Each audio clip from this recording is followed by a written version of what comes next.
Hello friends, welcome to my channel ધમુઝ vlog.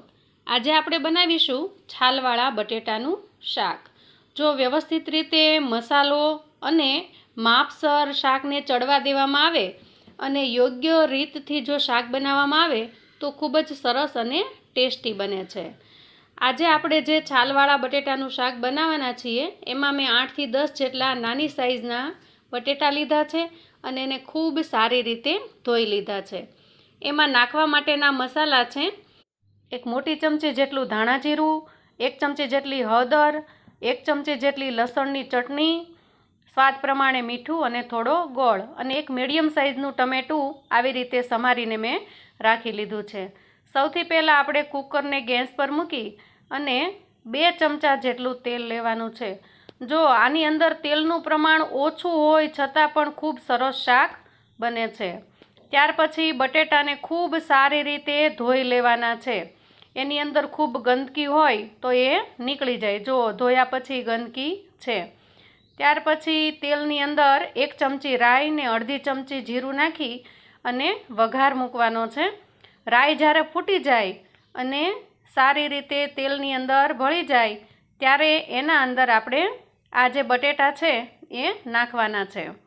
અશુદ્ધિઓ ખૂબ જ હોય છે બટેટાની અંદર, એટલે 2-3 વખત સારા પાણીથી ધોઈને પછી જ નાખવા, જેથી કરીને ગંદકી છે એ બહાર નીકળી જાય। આ વઘારની અંદર બટેટા નાખી અને પછી ખૂબ સારી રીતે એને ચડવા દેવાના છે। એટલા માટે કે તેલની અંદર બટેટા સારી રીતે કકડી જાય તો એનો ટેસ્ટ ખૂબ સારો આવે છે। એક વખત તમે આ રીતે શાક બનાવશો તો પછી તમે આવી રીતે જ શાક બનાવશો।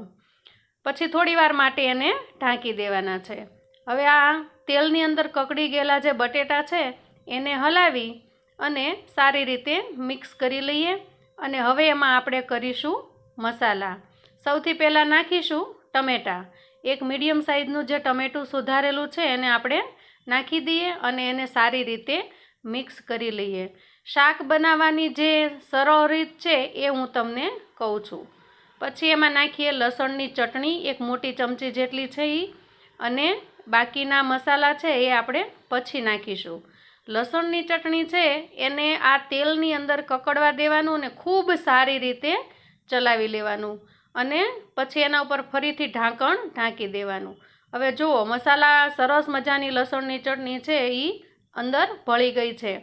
હવે બાકીના બધા જ મસાલા છે એ આપણે એના અંદર એડ કરી દઈએ। જો આવી પદ્ધતિથી શાક બનાવીએ તો બહાર જે વરામાં બને કે રેસ્ટોરન્ટમાં બને એવું જ સરસ શાક આપણું પણ બને છે। હવે આ બધા જ મસાલાને સારી રીતે ચલાવી લઈએ અને ખૂબ સરસ રીતે હલાવીને પછી એના અંદર 1 ગ્લાસ જેટલું પાણી ઉમેરવાનું છે। તમારા બટેટાની ક્વોન્ટિટી હોય એ પ્રમાણે તમારે પાણી ઉમેરવાનું છે। બટેકા સમારવામાં પણ તમને જેવા ફાવે એવા તમે સમારી શકો છો। હવે આ ખૂબ સરસ રીતે મસાલો મિક્સ થઈ ગયો છે, પાણી નખાઈ ગયું છે, તો કુકરને બંધ કરી દઈએ અને એને 3 સીટી વાગવા દઈએ। 3 સીટીથી બટેટા સારી રીતે ચડી જાય છે અને ટેસ્ટમાં પણ સારું લાગે છે। ચડેલા બટેટા હશે તો જ તમને શાક ગમશે। જુઓ કેવું સરસ મજાનું એકદમ લાલ ચટક અને સુપર ટેસ્ટી આ શાક બન્યું છે।